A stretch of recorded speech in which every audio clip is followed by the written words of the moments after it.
شروع اللہ کا نام لے کر جو بڑا مہربان نہایت رحم والا ہے۔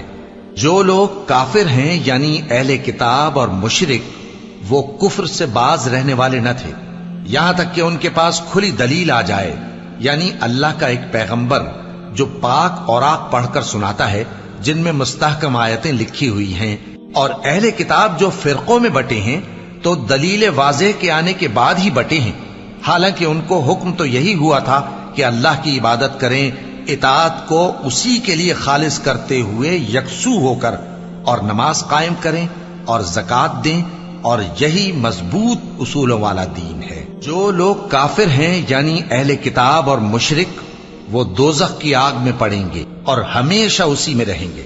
یہ لوگ سب مخلوق سے زیادہ برے ہیں۔ بے شک جو لوگ ایمان لائے اور نیک عمل کرتے رہے وہ تمام خلقت سے بہتر ہیں۔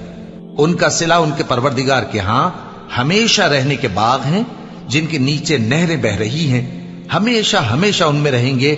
اللہ ان سے خوش اور وہ اس سے خوش۔ یہ صلہ اس کے لیے ہے جو اپنے پروردگار سے ڈرتا ہے۔ شروع اللہ